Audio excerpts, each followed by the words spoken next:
Welcome to the White Sox REKAP Podcast. I am Ryan McGuffey. Brian Anderson will join me when we get the intro portion of the podcast done. Munetaka Murakami. Get used to saying that name over and over and over and over again, because the rest of Major League Baseball is paying attention to what's going on the South Side, because baseball's biggest bargain resides at 35th and Shields. Munetaka Murakami has proved all the doubters wrong, and 29 other teams in baseball are kicking themselves right now, figuring out why they weren't the team that signed him to a 2-year, $34 million deal. BA will wake up and join me as we discuss all things Murakami, all the fun stats, all the fun records, all the fun nuggets that have come out after he hit his 5th consecutive game with a home run. 5 consecutive games with the homers and counting as we record this. Munetaka Murakami. And we might even sprinkle in some Colson Montgomery and Miguel Vargas. But the White Sox offense is red hot, and the hottest player in baseball right now is Munetaka Murakami. It's the White Sox REKAP Podcast, and it starts right now.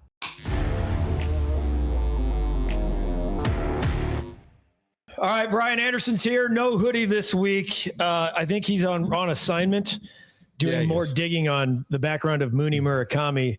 BA, we've been talking about this guy ever since the White Sox signed him, but now we've laid eyes on him. The rest of Major League Baseball said he's not going to be able to catch up with velo. Wait till teams adjust to him. And yes, there's going to be an adjustment and a little bit of regression along the way. But if you look at all of his peripherals, barrel rate, hard hit rate, he's in the 95 to 99th percentile. 30,000 foot view, just your overall impression as we come in on the 1 month portion of the season. And Murakami, God bless you, has 10 home runs, and what he's doing is so much fun. I mean, the pace he's on is incredible. It's making every 67. Other GM, making every other GM look destitute at this point. Chris Getz, got to give him some props for that one. That's a huge sign. But I look at it this way. When are they going to stop underestimating these Japanese players with some sock, right? Like, you look at Shohei Ohtani and you look at Murakami's bat path. There's that Japanese style of hitting where are they going to swing and miss and look really dumb sometimes on off-speed pitches, or some fastballs up? Yes. They have that bat path that likes to go underneath the baseball and really backspin the ball. But, my God, the greatest part about them is they are able to adjust mid-swing. Watch Shohei Ohtani and watch Murakami's bat path. They're able to start their body. They'll open up on the front side, but the hands stay back. And if that ball comes down into them, they're able to bring their hands in and get the barrel to the baseball. It's really hard to do. Those Japanese players do a great job of it coming over here. But who thinks he's not going to catch up? But you don't think they throw hard in Japan? Like, they throw heat, man. Some of those Japanese guys throw gas. Above 95 miles an hour, he was like, for the world over there. Yeah, all right. But here's what I'm going to say about that. Yeah, there's more velocity, more talent overall here in the big leagues. Yeah. But there's also more resources. Sure. There's a lot more resources. And not to mention, man, like he's never played in a big league stadium before. You don't know if that extra adrenaline being out here, you get some more locked in. I mean, he's hitting. They talk about his preparation, how it's unique to each and every game and each and every pitcher. You watched video was kind of at its early phase, right? When you were playing in the big leagues? Yeah, we had video, but not like now. You had a video room, right? You could like tuck down and like. We didn't have the iPads and all that stuff, so we would have to go down there. But when you would see video, and then how did video translate to when you went and faced Felix? Felix. So like, what was different about, like, you had a plan, you saw like his last start, okay, but then when you step into the box, it's seeing it for real, seeing it live is different than watching video. Yeah, and I think that there's been a huge shift generationally. We use that term a lot. Obviously, I'm an older generation, but you look at these guys. Ozzie used to not really be a fan of us going down there to watch bad at-bats. Frank Thomas did a great job. Konerko did a great job of going down there to watch positive outcomes. But I think it's important. I think that it's incredible to have a resource. They have those tablets in the dugout. The hitting coach is now able to go like, hey, great swing, bad pitch. Or, hey, man, that's a really good pitch. You got to be on time in real time. And I think that's really important to be able to make those mid-game adjustments. All right, so there's so much that's impressive about Murakami. I'm going to read through some of these awesome records and fun little stats here in a second. You talked about, like being fooled with Murakami, and like, yes, like the pitch he hit for his 10th home run, that was middle 91 miles an hour. It's like a lot of people are going to hit that out of the ballpark. Maybe not to 451 feet, but he was all over it. His ability to draw, I've seen him multiple times this year go from 0-2 to walk. His eye is unbelievable. And the fact that he's at or near the top of Major League walk leaders, to me, is as impressive as the power I've seen. I did not expect. I thought his chase rate would be I thought he'd be one of those guys when you look and he had 50 strikeouts and 3 walks.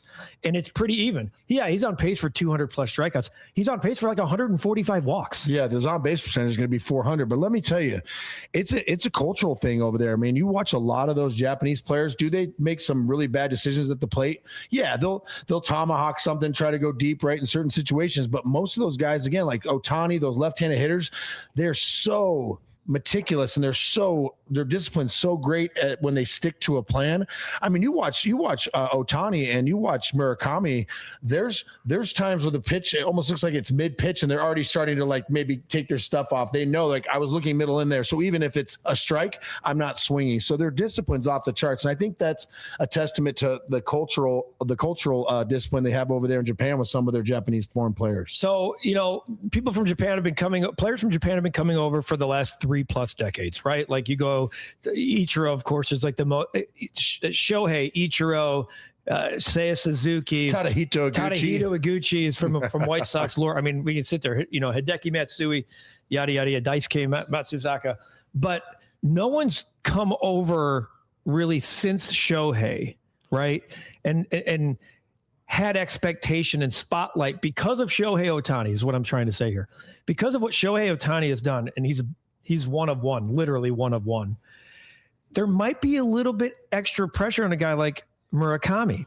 Instead, in what we like to do now more than ever in 2026, when we profile guys, like we're looking at Rock Chalowski, what's his comp?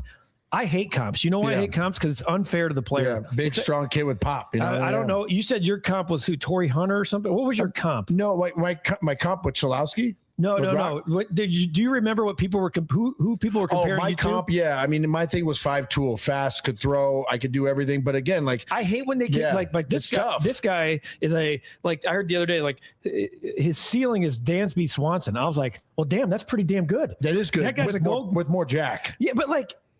Think about what we're doing. Like, oh, Dansby Swanson. And Dansby Swanson got off to a slow start, too. It hit to his credit. But my point is... Murakami base hit, by the way, I bring that up because White Sox hitting coach Derek Showman discussed Murakami before the series finale in Arizona today, and I love what he said. Mm-hmm. The best thing we can all do is compare Mooney to Mooney. He is his own man and a special man for sure. He has a few different tools in his tool bag, but yeah, I would say Mooney is Mooney.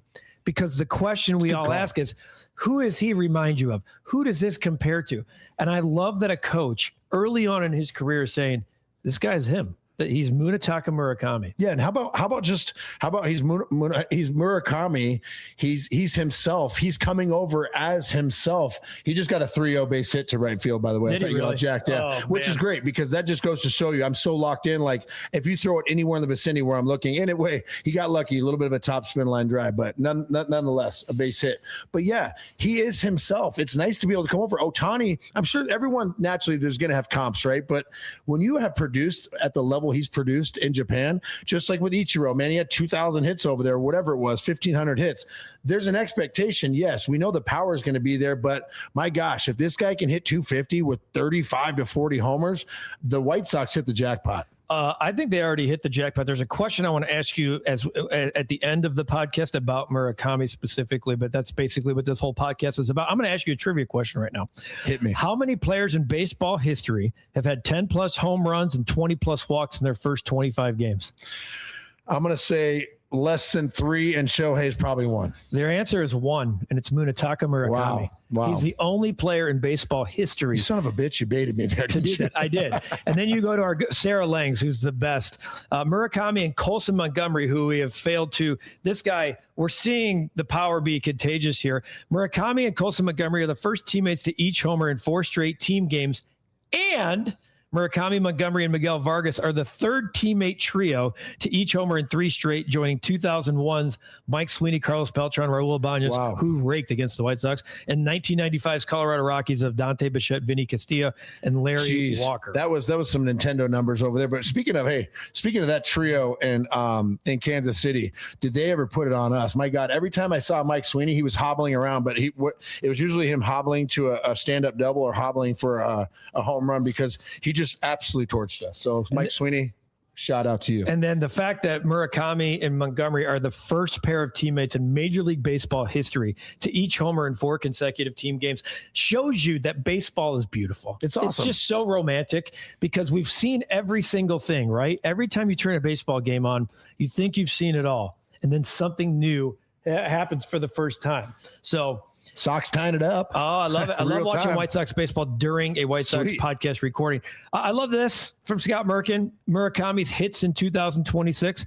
Singles 12, homers 10, doubles 0, triples 0. I mean, you'd like to see a little more slug on the double side, man. You don't got to be extremely fast. Just ask Konerko and Jim Thome. Man, they average about 30 a year.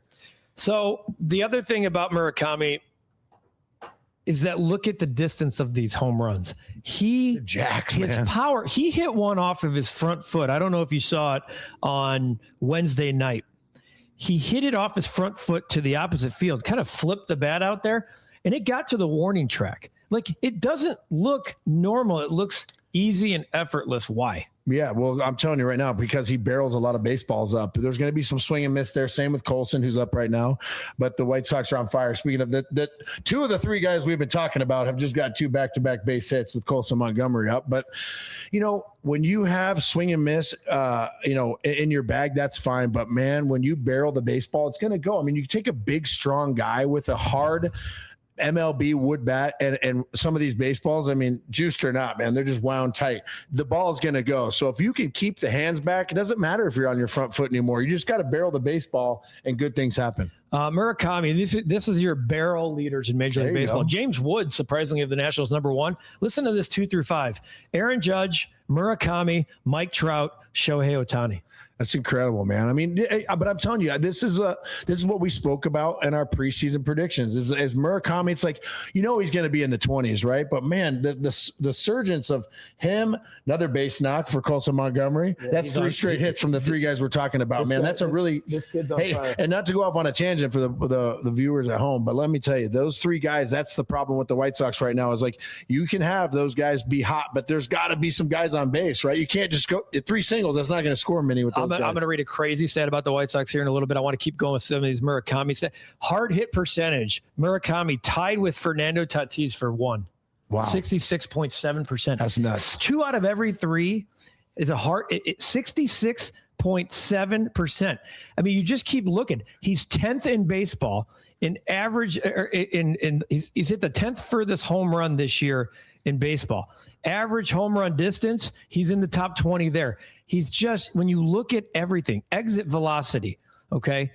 Exit velocity average, Murakami, 4th. That's crazy. That's how you know you're barreling the ball up, man. If it's in that high 90s range, it's incredible. So, we do expect regression, but when you look at these, when you look at the StatCast numbers that tell you more of the story, okay, and you're not just looking at slash lines, you're not finding Murakami, here's the one where he's 35th and he's getting lucky. He's top 5 in every one of these, which tells you this could stay. I don't think he's going to hit 67 home runs, but the power is real. It's raw. He's going to get adjusted to, but I think it's more, people are going to start trying to paint corners on him, and he's not taking the painted corner. No, but there is going to be a time, especially those better teams, bigger, teams that have playoff implications, they're not just going to feed him down the middle. So he needs to just continue to have great discipline, and also, take your walks, man. That's one thing I remember learning from Jim telling me. It was like, even when Jim was like lost or maybe be swinging a little recklessly, my God, man, like he was always walking at least once or twice a game. So even at Jim Tomey's worst, man, he was always on base. Well, bad base running gets you in trouble here. Every time. People are going to here's a stat I wanted to read you about the White Sox, because we always have heard, and let me ask you about the hitting contagious thing first, because we hear it all the time in baseball. Oh, hitting's contagious. We did a podcast last week talking about going through the lineup, and I think 7 starters were hitting under 200. That's completely flipped on this road trip.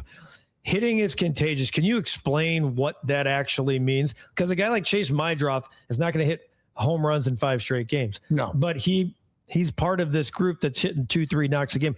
What does hitting is contagious truly mean? What's it look like? Well, especially some of the tougher pitchers, man. You see guys having good at bats. You want to emulate what they're doing. You want to mirror what they're doing. So he may go up to like a Murakami, even though he's left-handed. Chase is right-handed, right? But you could still go up to him and say, like, hey, what are you looking for? Like, what are you seeing? Everyone always asks everybody everything. But the great part about baseball is it's a momentum game, man. You get Uncle Mo on your side, sky's the limit. The problem is, again, we mentioned those 3 core guys that are just really driving the ball and hitting for power. It's a resurgence of power, but you got to have guys on base. I mean, the guys that need to pick it up, like Acuna, Edgar Carroll, you got to find ways to scrape out hits. And if you're not getting hits, you got to walk, do something to get on base, because if not, these are just going to be solo homers or 1 or 2 run shots, man. You really want to bury teams. You get, bases loaded. Murakami's coming up. The pitcher's going to get the tight ass. That's when big stuff happens. The beautiful thing is Kyle Teal is still not in the lineup. He's been a little delayed. He's been a little delayed in getting his rehab start going. Yeah. The hammy's been grabbing him when he runs, which I give the White Sox credit for. No need to rush it. So you mentioned Edgar Carroll. Like, Kyle Teal's a huge, important piece of this entire thing. I keep calling him the best player. Murakami and Colson Montgomery are starting to push back on me a little bit with that comment. So I have a question about Murakami long-term. We know the White Sox signed him to a 2-year, $34 million deal. Okay. 2027 is up for grabs. We don't know. And it's not even worth speculating if there's going to be a season next year at all. My guess is that there will be some type of pause on the season. The White Sox don't normally do this, but I'm looking at the big picture here. Would you consider going to Murakami, say, at the All-Star break? Let's assume he's got 20 bombs. That's only 10 more than he has right now. Yeah. and he's representing the White Sox at the All-Star game. Would you entertain the idea of a long-term extension with Murakami this year? So the only issue I take with what you just said is you are right on the right path. But I'm telling you right now, if he gets that All-Star nod, I would approach them right now. You have 10 home runs. He's obviously the one thing I bet you that gets in the staff and the front office we're waiting for is like, is he going to come over here and just be awful, right? And then you just wear it out 2 years. But yeah, and it was he's not. And it was a win-win deal no matter what. Yeah. Right, and you got him at a bargain anyways for how good he was. So if I'm Chris Getz right now, I'm pinging his agent. I'm saying, what does it look like long-term, years-wise? And I think it'll be years more than money, but I absolutely lock him up. But I would lock him up to a 5 for 100 yesterday if I could. I think it may be like, what if it's like 5 for 150? I think you got to do it because there's two factors I think Chris Getz is waiting for. Was he going to be bad? Like, oh my God, he's not able to catch up to that 97. It is what it is, 97 plus. Or is he going to be injury prone? You always want to wait, right? Because if you get a guy who's like a bad back guy or a shoulder guy on the extended arm, like the right arm, it could be an issue. But if he just does this, if it's 230 with 30 homers a year, I mean, you're going to have to pay a premium. I lock him up. You get the Japanese market. You get a foreign-born player to bring more butts in the seats. I think it's great. And there's the sponsorship dollars that could be attached to that, knowing the success of Murakami and how people are responding to our recaps in Japanese. People are watching this from Japan. I didn't know that. They are commenting in Japanese because they already know about how great this guy is. We saw what he did in the WBC. And the White Sox have the guy locked up right now, and he talks every single time he's interviewed about how much he loves his teammates, how much he loves the organization and what they've done to keep him comfortable. I'm with you. It's gambling, right? In essence, you shy away from the idea that maybe it's a little too soon, and then what happens if you sign him and he falls off? But if you wait too long, he knows Shohei got $700 million. He's not a two-way player, but take half of that. If he hits 50, I don't think he's going to. No, if he hits 35, I mean, we're doing cartwheels. That's a great season. It's the most home runs in the history of any Japanese rookie. That's crazy. By the way, he's going to break that. Shohei at 22, I think. Yeah, but he's also pitching. Is that transition. Hey, but let me tell you right now, that So you would do it. If I'm Chris Getz, I ping his agent right now. I go, here, you get the ball rolling. Okay. Like, what does a 5 for 100 look like? And he comes back, 6 and some change. I would even extend to 6 for 120, try to get the deal done right there and be done with it and tear up next year's contract. I am definitely to the belief that during the season, at some point this year, you if this is the guy that you have, that you do not wait until the end of the year. No, because there's a chance it's a 1-year deal. No, I'm gonna tell you right now, if they wait till he has an all-star nod attached to his name, you just cost yourself another 50 to 100 million. I think you get the deal done now.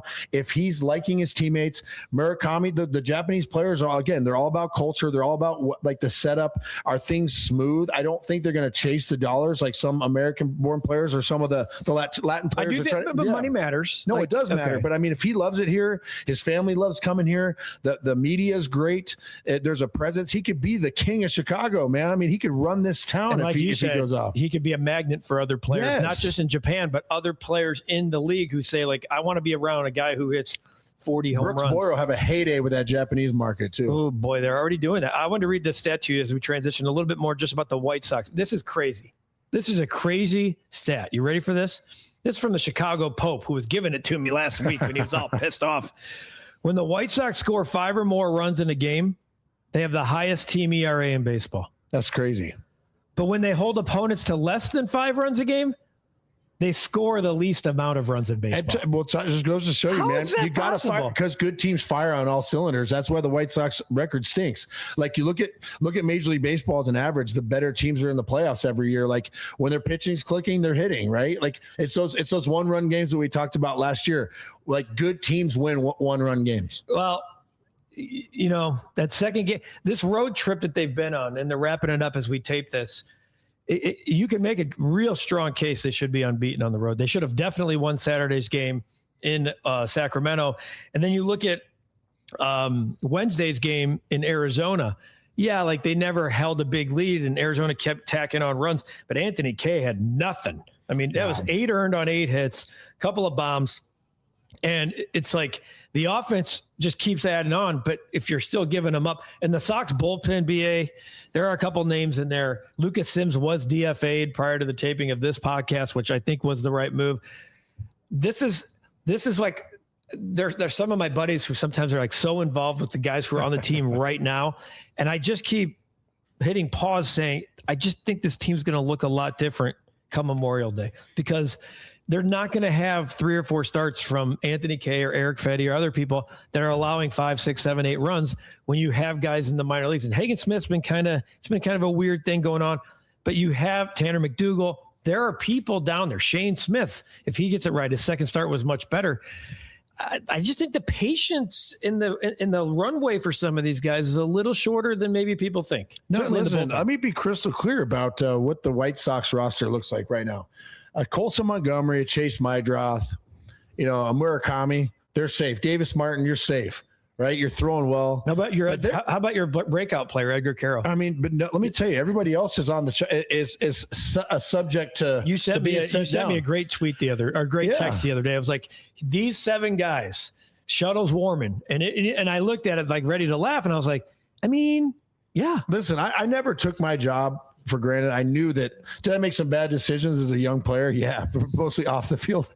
But I was there for a few of them. Yeah, but I'm telling you, man, I always was at the field thinking like, man, I know I'm struggling. It's in the back of my head subconsciously, but if I don't perform, I'm out of here. Like, I think in life, people are under the false pretense of, or they're under the impression that they can't be replaced. And you are the most replaceable in a major league sport or like in pro sport. Like, you can be replaced. The only guys who can't be replaced are these young kids the last 2 weeks that have locked up these 9 for 150s and these 7 for 140s. My God. Those are the guys that you want to be like. That's a kick your heel up type thing and go, well, talk about safe. Yeah, I mean, now that's scary too. We had 3 guys in this town that got paid And they did kick their feet. Hey, up. Kenny Williams, where were you when I hit those 2 bombs off Felix? I could have cashed in for $150, but but there was a time where you had to put up consistent numbers before you got 150 large. So yeah, people are trying to. It's like an insurance policy that they're trying to like say, if this guy is good, then years 4 through 5, we're getting a bargain, but he's getting it up front. That Connor Griffin, is that his name? That Connor Griffin from the Pirates. God bless him. I hope he dominates. I always want young players to do well, but I see a lot of holes in that swing, and I wouldn't have locked him up for that kind of money. I mean, he could be great. All right. What was your preseason prediction for Murakami's homers? I think I said 23, which is light. Was that by like Memorial Day? Oh, yeah.